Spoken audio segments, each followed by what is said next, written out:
are telling them, all the people there, they are making the police officers there, they are making their police career, the military officers, they are making their career in the military, that respected state security agency, coterminous with that of President Akufo-Addo.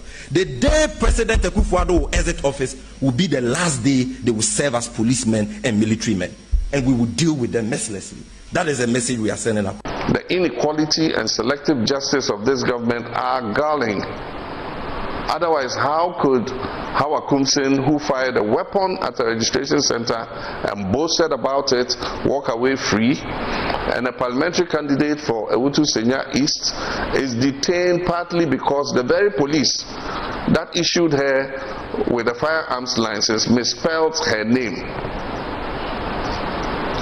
If the government was seeking to break the spirit of Nakoyo with that politically organized arrest, they rather handed over the Ewutu Senya East parliamentary seat to the young woman who by all standards towers over and above the incumbent. My dear youth, while I agree with your justifiable anger and disappointment, I urge you to keep hope alive. Have faith in God and the power of your thumb.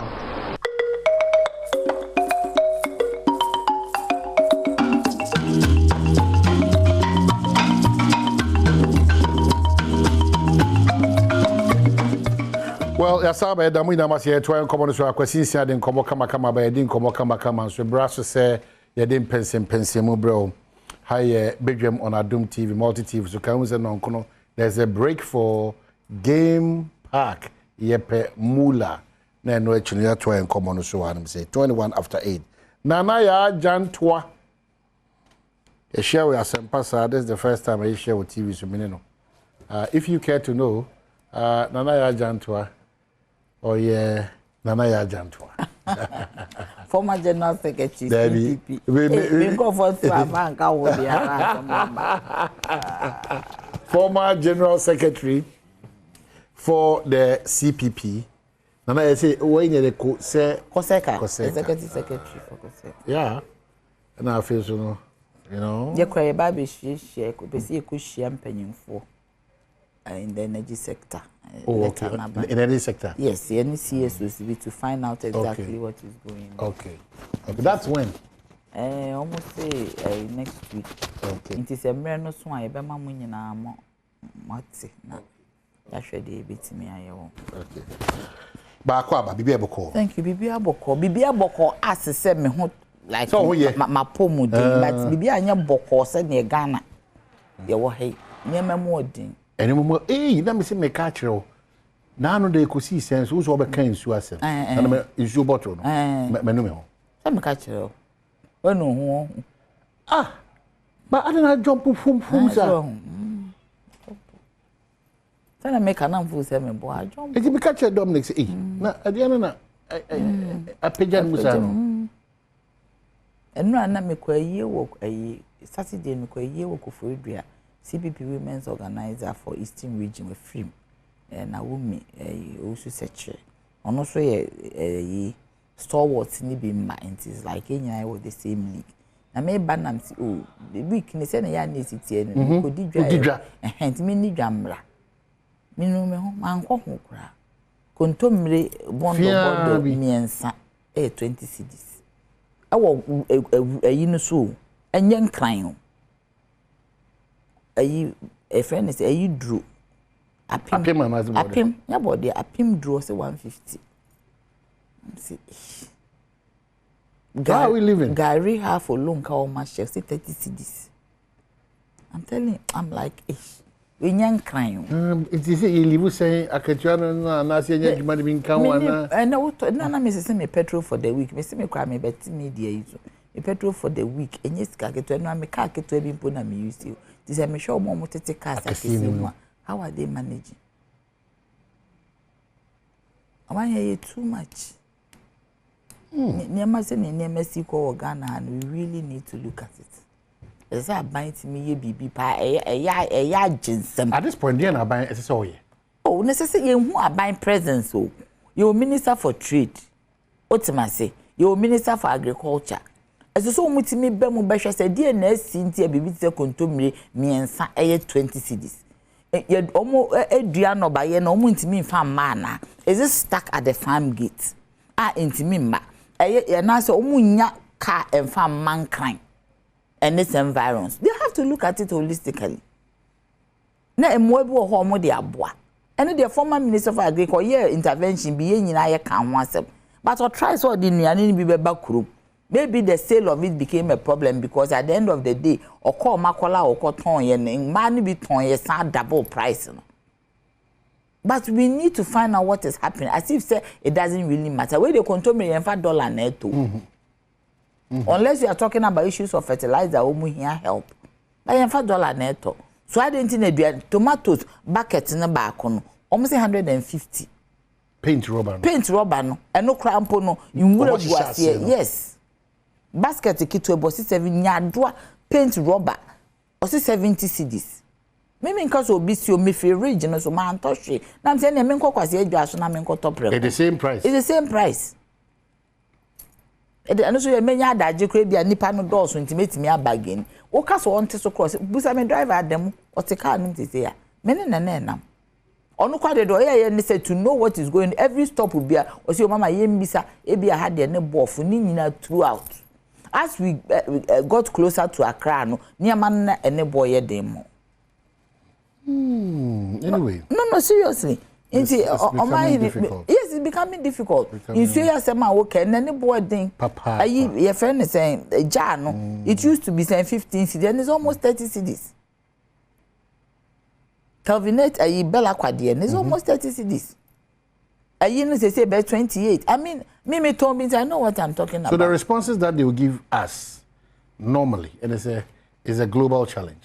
And at the end, global in your control. Oh, you throw at you say, oh, in your Amanone, whether Cote d'Ivoire to Azerbaijan to America to Canada, they are telling you the same story. Why are you pretending that a Hankwan a year exclusive said yeah, because you are from America, they say rent or you know rent issues, your bills, your PGM, groceries in America, in Canada, in London, it's just too much now. You can't pay. You might be call for. So we are quick to always find a means. Why? But you identity the any different. Ni nkasa haye. Abrofo fi abroche ba me brother abase say ya. Anope bra jo me moachi ejo eje. We fi US aba. O se Ghana edin.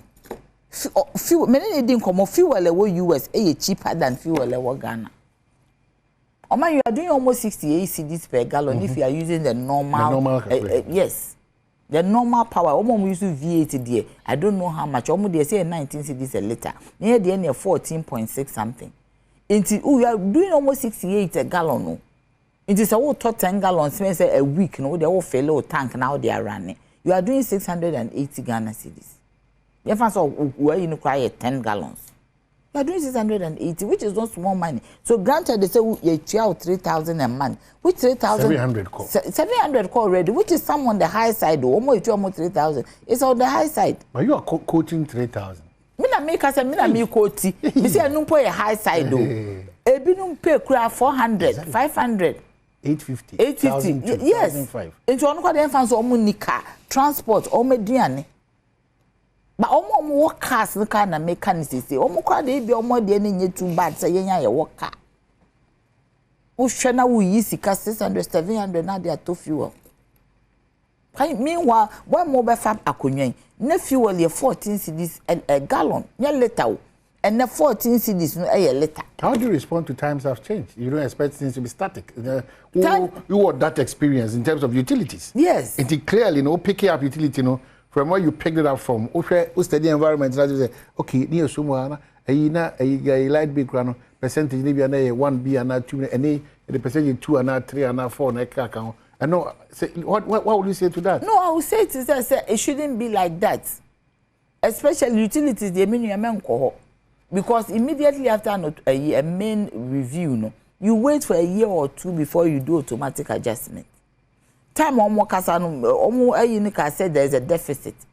Deficit from where? So cause a deficit there me no nyaje. Yes, a dey na come yeah, because automatic main tariff no. A kebi da ho nyina you have to take care of it. Until after that so twen 1 year no ahwe assess monitor and evaluation say wo munyum o ka so mbe ye nyina ne mom say o mato nyina o mato. Before you look at it and give them a tariff. But the point is also that how do we know say maybe no exchange rate no so more, because most of the nearby utilities here is dollar denominated. There's always that affection. Yeah, hono na wo. But almost person be dollar should to 40. Dollar should to 40. Oh problem.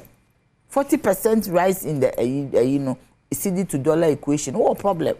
There's an immediate and automatically one of the indicators of the tariff exchange rate. It's immediately na ko. Immediately. Inti no ni ade sesi etimi hwese abantimi ma CD to dollar hoden na eden ebegina because the way I come na say minister of be di nkomo na o si o tu kwan okosa $1,000 almost 16,000 Ghana cedis into $2,000 you are doing 32,000 which is not small money ni percent e betimi enya sesika yes just for $2,000 some time ago ne $2,000 no na 14,000 because na 3.7 na ndru 14 but have we set in motion ndru 14 by 8,000 have we set in motion as my Ghana enyoma eboa ema yesika sem ahode no etimi gina sa bus no special purpose bus no have we done that yeah because me kai say maybe honorable Kenofori Atabe kind na de say ye mo baba be set up an import substitution committee.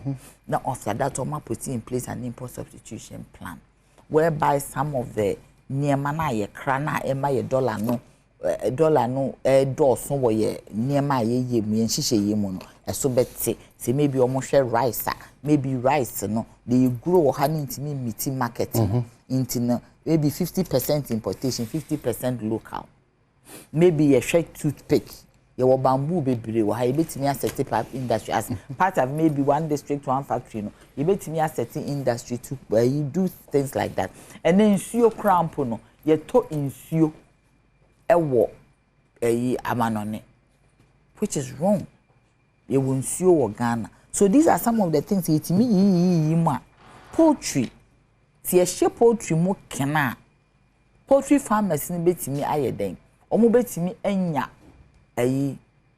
omo betimi anya sika eni feed ne niema omo betimi a produce more poultry ni ate the import no so eno ye dollar no niema bi okọ betimi a export chocolate cocoa processing de bia me kasa asemwe market na e wo ho no de bia nkofo nya bi nto the demand outstrips the supply because omo here machines bia e betimi amoma produce more so utu kwanya you don't find Ghana chocolate on the shelves utimi nya Swiss chocolate all over bebre so chocolate no kura emu ede esen Swiss chocolate cocoa no wom adenti ni yentimi nhye cocoa processing mo kena yentimi export chocolate plantain chips and the market bia abekoko even Czech Republic but bia obeko bia na plantain chips e wo shelf so wo shop adenti ni yempe process bia ye betimi anya factory eye plantain chips na body etimi pro enwuram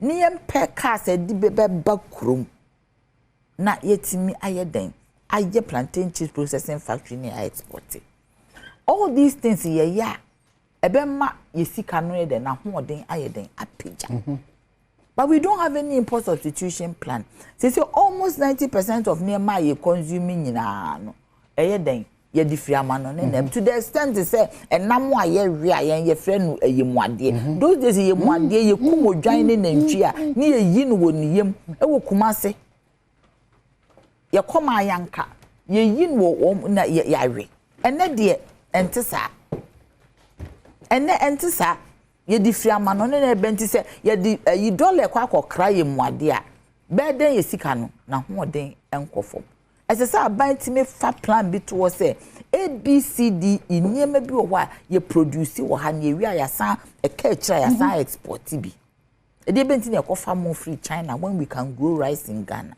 Tosha Accra planes ye go.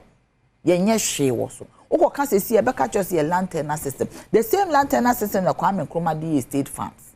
The same lantern system na Kwame Nkrumah DC bungalows and MPP for avni wo mo si a wo mo ton bungalows ni nyina wo call Abonia wo ma ton Kumasi Ridge wo ma ton hwe a hospital doctor see flats wo ma ton bibia. Is it not a government policy? A government policy to do what? To sell and plunder and steal. Government policy e kuro bia ye wo legacy ye wade a eda ho a ye de ye ahyenso this e kuro we die ade ba ko efe wo mo ho so wo mo wo government housing for workers. Government need to onwe workers we dey benti na edan ya workers team obi team anu akotu no waton ama wo won ton ma worker no mpo and I won't see high rise buildings they be flat. That's why I think that the policy is about that redeveloping those. But redeveloping those you don't sell it to private people. Share say o call Abonia ye budan be miensa gum ne de aye mall nipa betimi atena mall. You already commercialize the area. No is they go. Every area is commercialized. Every area is commercialized. I didn't hear. Okay, so better about so. Patrol. That's an pay. Nana ya janto anwati. Lawyer kwaba, lawyer fa kwaba. Almighty chairman. No pay with chairman, what we are kwaba say. Bibia come Nana ya. I see. And the kwama assembly account me the be wo ha. E dey assembly. There is that no ka afford to be assembly. Because me because what excellency John Dramani Mahama a man of Ford right. Me dream one me Ford. But I read it out. It was not the case. Me pa Ford the expedition. Wala asema No. Who the mami sport expedition is a Ford expedition and then the battery create ni crew. Where your car you timid castle you dey No, the president took the opportunity. The former president took the opportunity to explain. Say onipano out of power penalty nati, and we said it. Or the command embassy or embassy in the Ghana.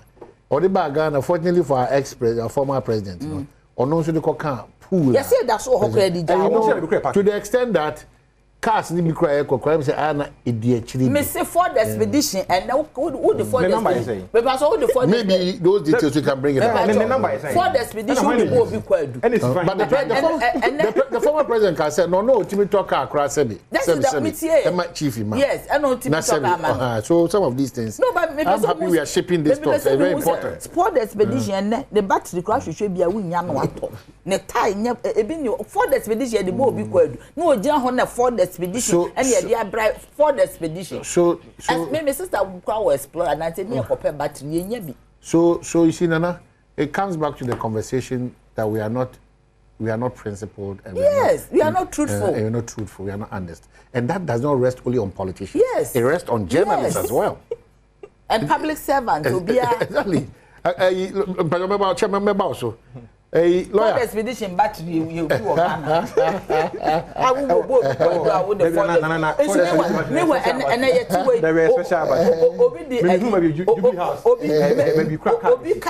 official vehicle and the question you made back. Because I mean him say take of this. Was May went back. And yes I know president. Who is using the Maybach? President Unim car Benz or use customize. Oh, say president there. And the president will be official or there can the fleet of coffee, the fleet of cars. OSB cars now. I made back. But we spoke against it. Spoke against it because intention or intention to kill America. Or witness made that grandpa you have made them. Nah, yeah. But these are specifications of chief of staff officer. Make at your Maybach. Maybe who are coming who dream because of catching them penance and Lexus Maybach. Lexus Maybach. Let me present to Friday special. You can't compare. But open the flag. No, but that's why we have to allow the space. That's why he goes with all the necessary comfort. Yes, but so obi a wo no officer wo be ye adwuma. Wo so pay Maybach. Yen fa me taxpayers money to Maybach ma. Me wa wo so obi a bribe obi for the expedition. And the tie kra ne battery ni that's fair. But chairman, the kind of yes, the chairman David. It is a president. Chairman, remember coming fly in the air. Chairman, custom bulletproof. Remember coming because I mean what domina wa abain ba na jomama ba. I want to be the same. The exploitation of me, in fact me, and they say you don't expect our number one gentleman to be an ordinary person. But that's the clear difference. But His Excellency John Dramani Mahama used to Vesta jet. You know, Vesta. On Russia, Vesta jet.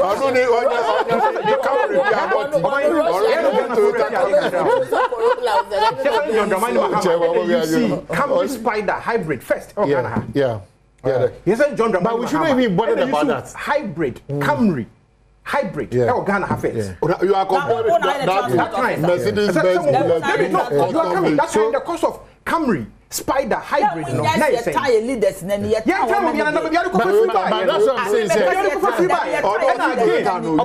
again say me niabo that's what can na me refia Vista jet no yenko report me say why they use no we've cancelled that yes president private jets Ghana hey John Dramani president who you soon even 1 second crana and private jet we don't have that record president who you soon 1 second record of him I'll prove to you that there's a record there to show the Vista Jet, the same Vista Jet, the same company. It was John Dramani Mahama and the contractor first in this republic. I think the other time you said something that on Ekosi says, let's do the policy attack. Yes. Not the personality attack. Yes, not the personality. So let's do the policy attack. Because now if the policy is that me, Kwabena Santimbe president, I'm entitled to all these things. Yes. We have to discuss it. Yes, maybe a president will carry away maybe a back. But I'm saying this is your Mahama, the one show you Coca family Toyota be Russia made.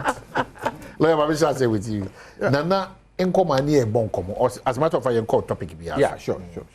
So Nana has a concern. The general living conditions, are quite tough, And me the crowd am the bad say me kotonsu and but they be almost to be slow. Now come they be cool me almost 600. I think it was 24 or 25 back. Wow.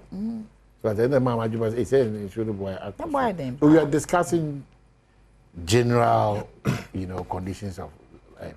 How are you helping us as a government? Sure. My me say, my fa ntia nkoma wahwefo na watiefo nyina so. Na me fa omampanyin na na danko akufo adonchi anso so ma Ghana fo nyina. Ene dey ebo nonkono a omampanyin ebekọ the law house. Na law house a we see ni kama through the Learning Attorney General. Yeri Godfrey Ebo Adame. I want to see the law house. Law house. The new Attorney General certificates. Ewo friends say the High Court complex in Chen Horn, I said 1910 BC Horn, come. Can you a house say the Attorney General's office, Neighbor Sans so actually Horn also house say the Council for Law Reporting and the Legal Aid Commission for Greater Accra office and regional office no. Nini so and the day on my penny be so apasum na we twam na ye bia no kama de Ghana for na Ghana for so nya the benefit of that building na ye the taxpayers money and na esi Horn. Na be the chin so your mampenyi o tiapatem de bia me ka so your mampenyi o tiapatem because o compare Dr. Mahmoud Baumia ene ona akana esebi we are not attacking personalities said na started that advocacy no say you attack the policies of the various candidates me hu ni say Dr. Mahmoud Baumia was more superior policies to implement to benefit the people of Ghana than yenuanum bidia o mo ka akokon nketenkete ne mpreku nketenkete ene nkukubu nketenkete ne ade eno no ye the agrarian at what point na Jomama you John Dramani Mahama na great policy al kan so me agree so ntino obi ka agree ko ho asem na o ka say be ma nkukubu ka so what is the policy about also where na great policy policy no also where say then rearing for food and jobs to empower the livelihood of the people and ntino ye ma akokọ miensa akokọ no toa no jare toa o ton ne ma o to na o ton kusia no do you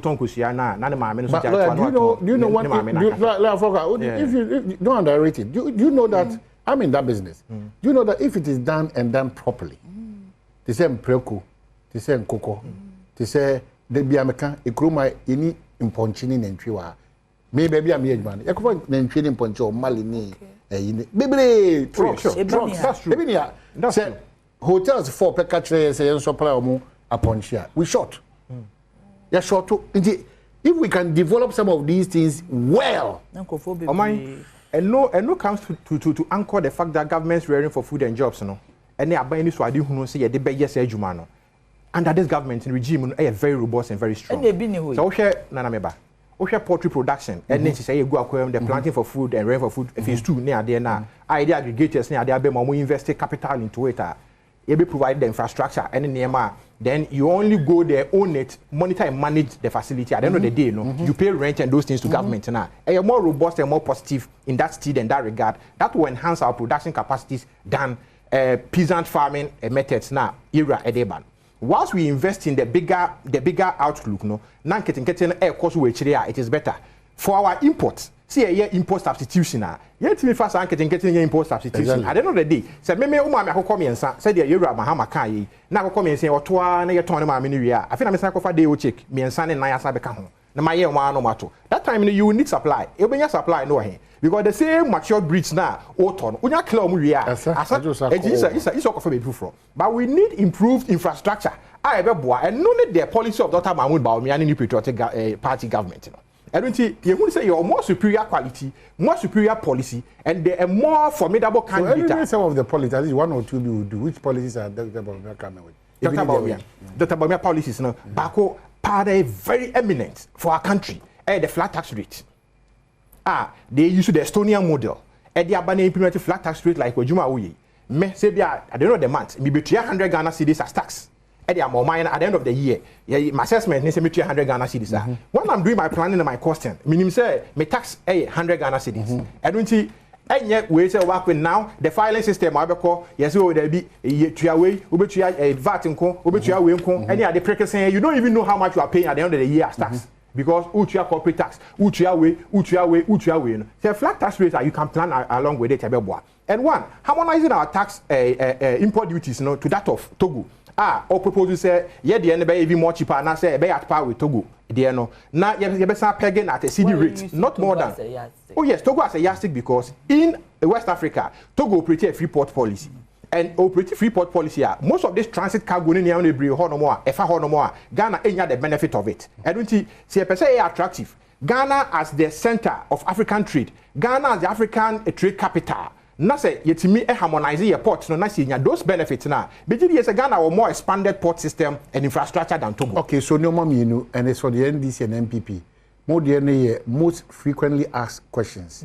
Or more the more than most frequently asked questions. One is that you have the power to start showing something now say ibitimi IBB.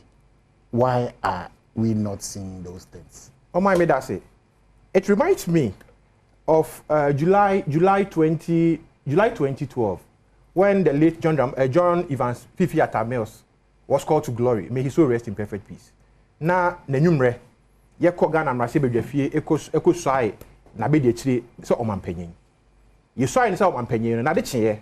Enyamre ne bi adwuma bo mo. Ye rekoku anyi de ho no nyina adwuma bo mo because there has been a change of government, a change in policy direction. Utie the acceptance speech as president. I will take it over the unexpired period of John Evans Atamils. Now we say a clear difference between Atamils policy and John Dramani Mahame's policy. So because every leader be a baby. The inference is that Baumia is a different entity. Baumia is a man of his own. He has his own vision for our country, Ghana. Omampenya Kufuado, not only own vision for Ghana, and the own vision is also a bit see how many be so no more. It needed some robust actions. I also take obiantimi in frame. You had this COVID-19 pandemic. It means we said that. Hey, no, Mr. Hey, now they won't judge you about your side. It means we said that. It means we said that. I'm saying the influenza pandemic is serious in the 1930s, and the COVID-19 ravages, completely different. Okay. But for time intervention of our research scientists for this vaccines near vaccines there's a conspiracy theory say and also that any homes and say me no nyina so e ho e bi me wia ye nto airport mu da ye nto habo mu da ene sa na ema but saje ba ye no ye to airport lockdown ene ne we e ba ya e affect e wia se nyina in the economies around the world bibia ne sa na ema nyina. How many years down the line? 4 years. So we should have been over this all along. The ravages, even the Great Britain. Recently, the Prime Minister of Britain, Sunak, called Parliament. You're interrogating on why the British economy is melting down. He blamed the COVID. Absolutely, and the Russia-Ukraine impasse. He called it the illegal war by Putin.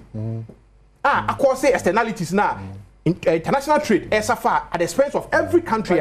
Britain, inflation in Yemen is rising. But in the midst of that, in the midst of that, prefer solutions to some of the challenges. Government is not asleep on mine. Government is not asleep. Government is not asleep. Government is working. And now here, Juma government, you know, we saw not about me policies. Second one. Second one.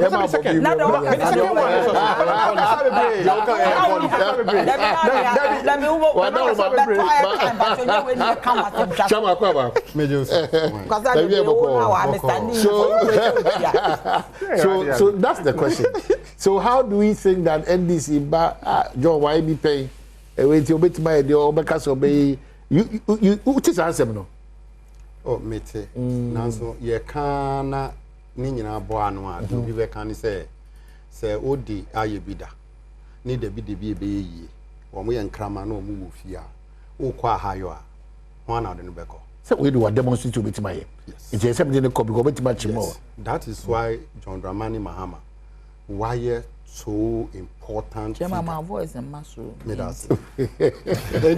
Dramani Mahama why so important going into this election 2024. Minka mania Ghana was once you ask one son. And no one who said John Dramani Mahama or you be a udinukre edimo Ghana. So what President Udi Adie Bren or Beka Joseph Fako Embassy. So what he has Nembazi Famra. No nature or you be or you're very, very transparent. Here ye party no ye near more browa for and I empower them to come up to meet you at the middle level. Now or cancer okay wamuka say confirm bi to ko Burkina. Yeah, confirm it. Na nyansa say enye say sebi politics and obi be kan asem a because of politics or dwene ho enko achi. Masa say we yan confirm wo mu studio. Confirm betime to free akora ko circle. They will not go. John Dramani Mahama empowerment to the people. Yeah, nutrition is very key. It must start from our homes. Fear family be wo the whole year one year akusua akwala ya wo no our start fixing the whole year akusua akwala ni ndibida. So that was the policy of Edward Mahama or whoever that okay presidential you know say every school be academy akusua. Yes. But how would the akusua and akusua 4 cities back. Enti e was say who empower the ordinary person akukokora oni bi woni fie. Say what he has he's willing to rear or person yen kuko but so beto akokoba even 8 CDs 12 CDs no ni score the better enti aban say wo person o yen kuko na wo mutu kosua na nkwala anya bi di na wo munya ahoden a me provide wa akoko say edu na wo pa me de be ma yen wo mo ye ti atonsu me kai say na check akoko ni sinko 40 o mu twema na olima afre na otobe 6 years Jomo ni namfiosa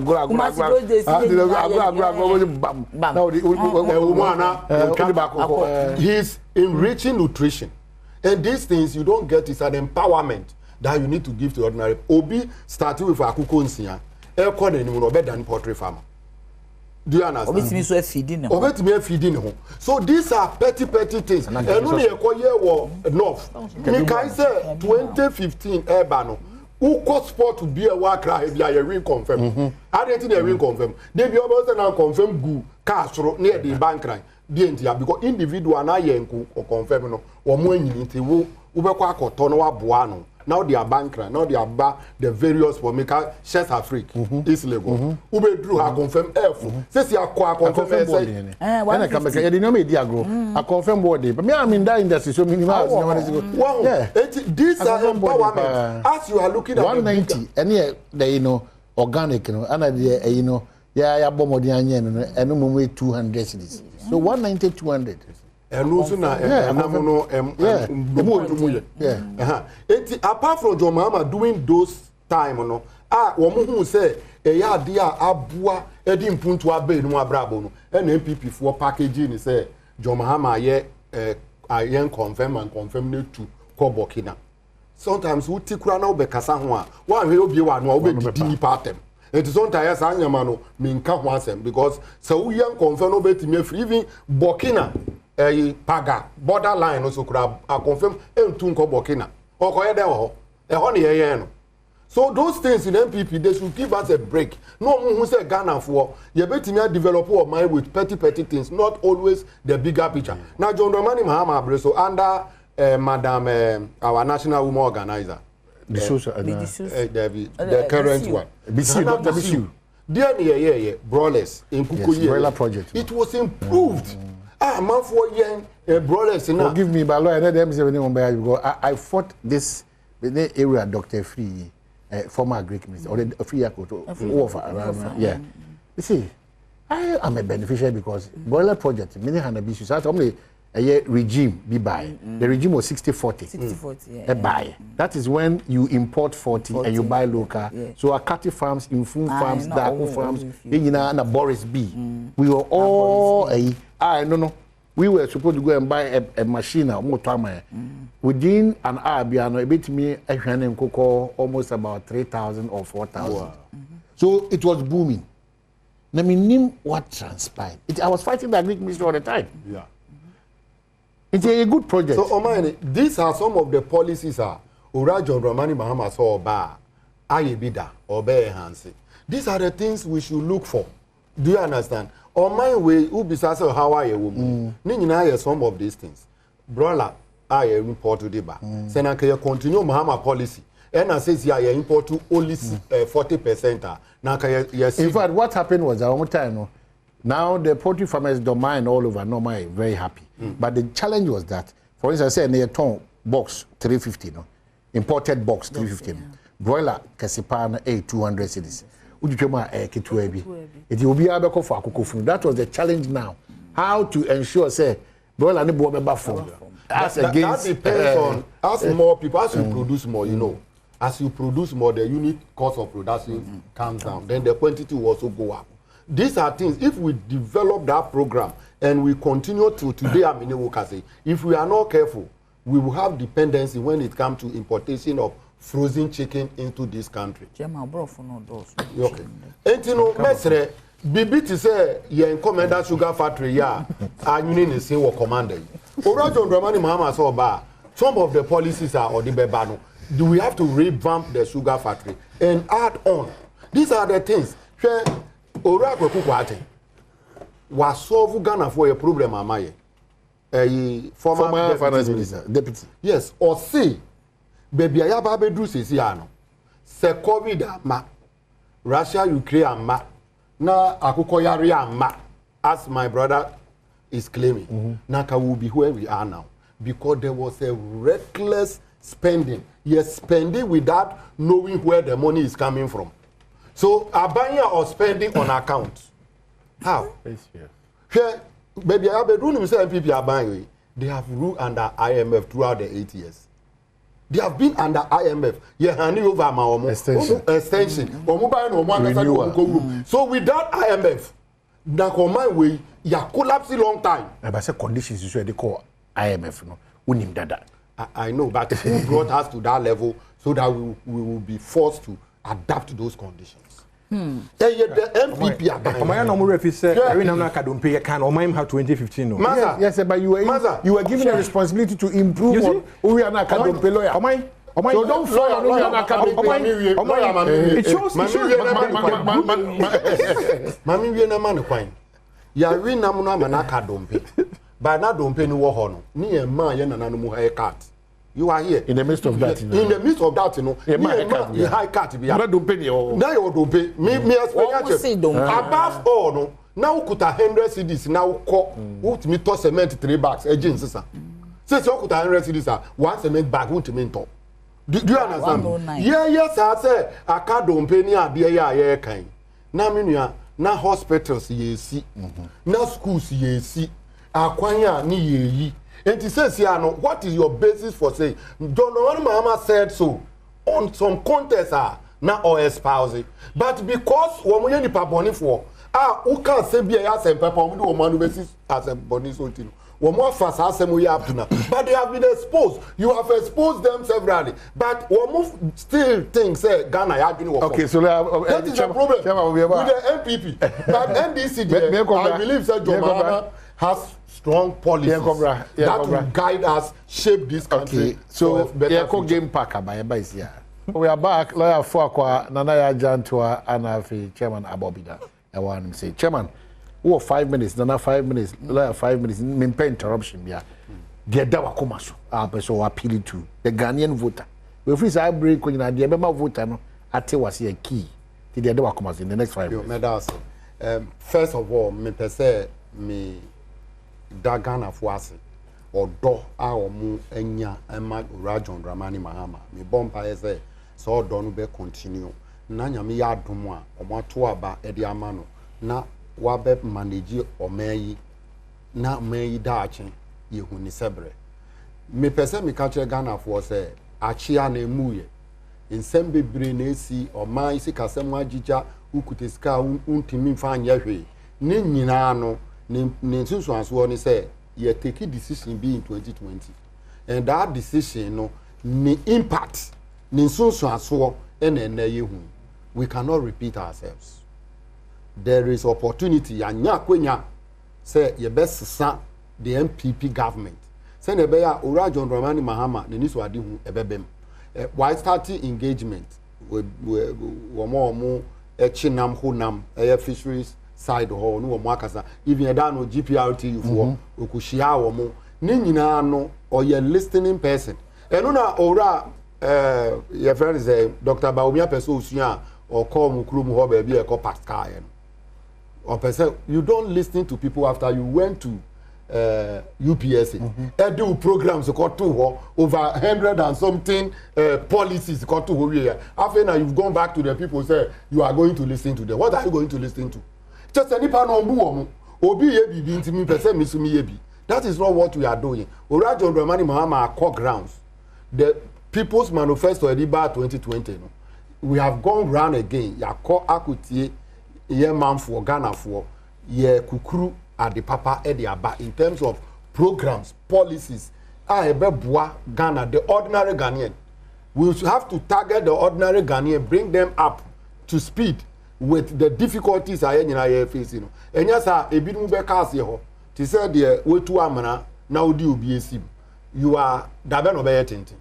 It is any part of Shaman and so pull no nusuni TPA. And Sana was started national cake. Say what you are. Yes, sir. Ebinu benya, ebinu musunya. Program I wo me yimu sesi a me makola akọ secondary school. O ma hene enye easy. Mock exams, way exams. Third year parent bi anka. So what is free about free senior high? And I can ofuri ataka kire wu na nado danko akufo ado say minia o ma yimu o ma hene betimi tua ni ba secondary school.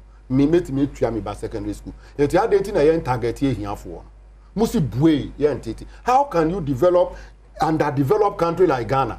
Na usi bibi anye free ma o mbeti nya yedai. Anya Chief Director BT Ministries ni allowance alone enye small usi ni back school fees wa ban be family why you don't have the money. Eti enya ho kire de beba. Eti wo ko kan say ya Dr. Baumia ninam. E na why ni hu ti say opposition leader. O shebo. O say afa de PTA no ono ni na na do kwa akokasa na PTA for aba on board say be ya school feeding no challenges will be resolved. Who are ben yimu da. Enti bibisa Dr. Baumia say as a vice president, John Dramani Mahama as a vice president or ye co-pilot. Say what you say president wa usim. Dia na otimi ye bua o man ya impempensu a ye dri or pese ye di o man yi hye nensa. A bibia hwe da no gay for inzenzemu. O se odi onyin to na onyin to mu a law no da u president table so yi. Say president ru pese odi nukrema Ghana for catch president say mrawe mi jitum sign my. So odi nukrema o man. Yes. Ojitum say we enye papa. Enye sign na ye say we menyintum. Oh, there be o me ka ba o mi ase o no so say or support to say ma oba ni be ma enda. Nti on share the president. Definitely oni na ye edwuma. Say what you say emra no uhwa de enye papa wo mu no kaze president me jitum ba ha de me enye. Let's go back to parliament. Fund unit let's sign my usi ye ma o be president asa. Because what that ye be that Dr. Baumia na do that ye from 2016 ye tisika so accommodate ye o man ye Ghana man Ghana enye onyama enfa na omuni ya ba bedu hwe programs o mudi ba ye planting for food and job bisame you are into that sector e dey emphasize on aba railing for food udi mu ahudwa de na de aba hwe sese amene wo ka sei san kwala ya omu afibia ese ye be ma omu adwuma ye ye from napco what is omu ka ho asem all the things omu di buy omu di oman sika edi wia ye sika no Dr. Baomi anka ho asem e da no ko gina asofufu anim say amana na ye tu ewo Accra no Independence Square. Let's all think through and see what we can do. Let's think all through. Meanwhile, no, over 51 point something million US dollars. I could the amount for che beside and say, can say Sasi Kana Yara, no make Yamamu. And Sana Yapidi the Asoso. Now, the Mwe di no Mundinko. Okay, the carry a bebo who buy no so. Who catch a private sector say, or Munko Chos Hamana. How? So they have failed us. We need to change them. Nayan phobia. Or what bad day can cry more, man. And yes, sir, we don't have a future, we don't have a country, we don't have anything to hold up for the future of the generation yet to come. Me who didn't hear Dr. Baumia Ekasa na NDC for Akachi Code. When you are a visionary person, Okasebia na man for Ehomete. Chema Bobby saying, you're a John Dramani Mahama. Or a tried, tested, and failed leader. Tried, tested, and failed leader. Na natural. They dropped off. Just na come as a man. Make sure I make you ni. Only they make you Bible quotation. Also, the Bible quotation. I don't know the trap man. Quotation be that. Oh, beautiful. Yeah, so na share war. Your governance arena ni mu nyina akwakosi tire ye nim de free ni mu bae the comparison NDC the beyond best of making here say Dr. Baumia a president. He is never a president. He has never exercised his authority, any authority, executive authority under Article 57 and 58 of our constitution. Ministers say why not Dr. Baumia appointed? This is why not Dr. Baumia appointed? Chief executive why not Dr. Baumia appointed? Except Pepe say oni to me I the bu or mine. This the America said this Omampenyi and one Juma own demand. Omampenyi about catch we are seeing now. What catch him Rasibe form Rasibe Jama and what hands out of parliamentary records. Say, you made your mad Dr. Baumia so in demand. We didn't pay Edin Kama. Economy one. What the digitization is, sir? Digitization is part of the general economy. Your integrity. The economy on a digital platform. Oh, Pacho. What the rule to us? We can so be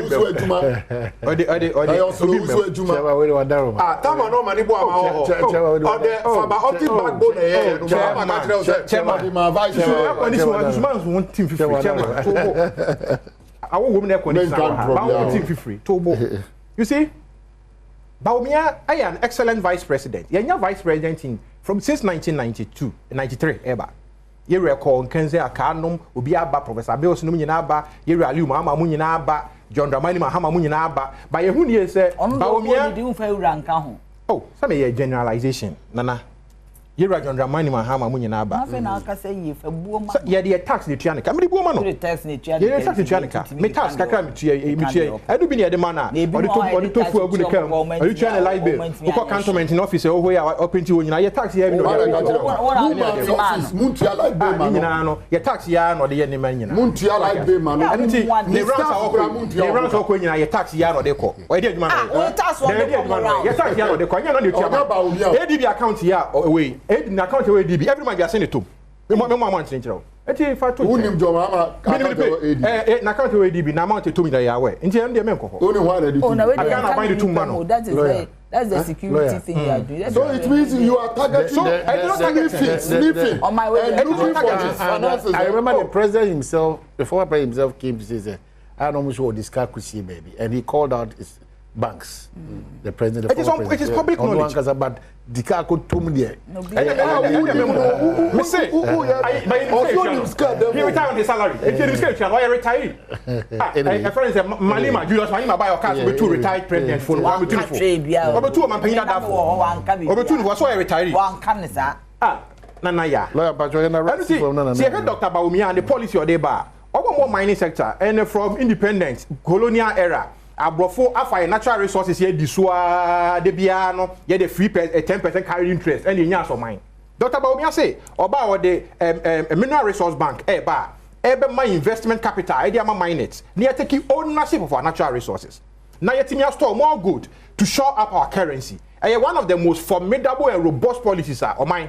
Say Ghana, ye DHD. I mean say Ghana there. Cause I am maswe hu nyina medallions will fail. Nyina say Dr. Baumia gina a Blaster Square Independence Square. This year renovation cost. Na o sai. Me no say who BP. Mini BP. Who ni BP. Nebu say Ghana BP da. Na Baumia o sai. Na una ta na se no. O mai me so da dia hu Dr. Baumia say o sai no ta na se. O yari o. O say 3 pieces. I wait here ya. So for that it is not fair. Because o yari o it is not fair. This a big problem. Sorry. There we are. There now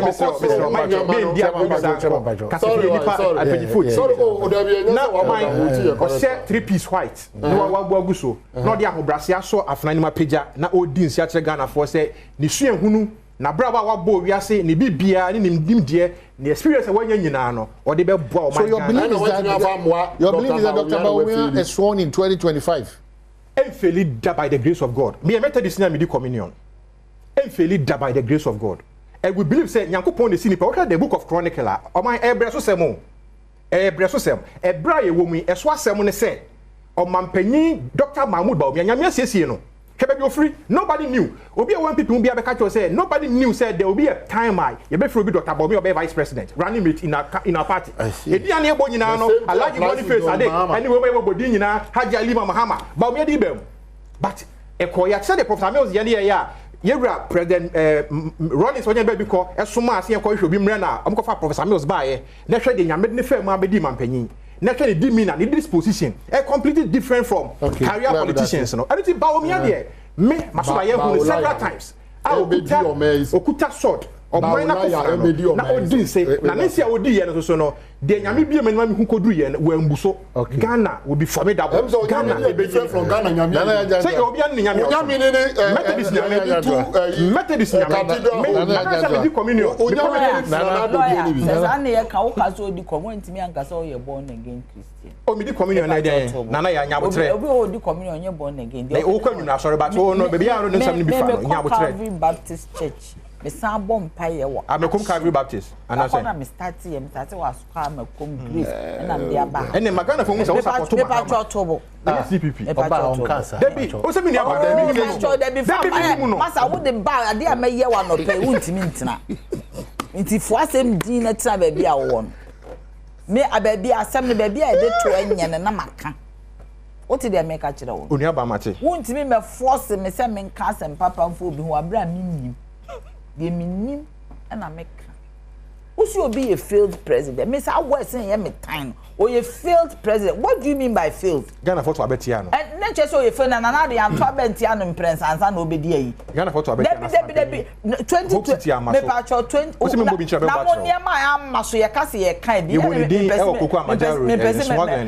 bie ma no hwe 20 me hwe kana zure 4 dia person betia bobi a so me bobi a ye to aba de nti o failed me pa cho 2020 ye to aba de be ni hu ye parliament mu apai sa anya sempa parliament mu paye sanke sankobio hwe elections ye to no 22 ye kan 5 times me nwen fa wasam nko me pa cho me pa cho fair no ma me pa cho ekro bi wo so anka ye kan number 2 krampa anka ye ba no elections no what are you telling me sa parliament mu paye e significant because a chese BBC they chase for nothing at all as I see a runoff. But we are majority of parliament. Oh, one majority of parliament. Me menti ase o mo na so so hwe. Majority of parliament. Bring you. Government we ya what you say.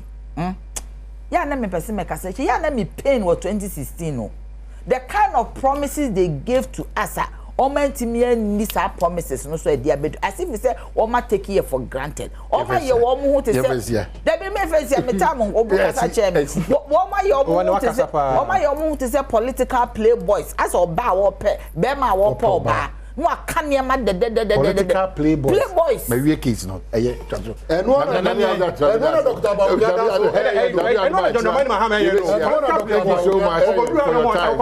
on the note of political playboys we are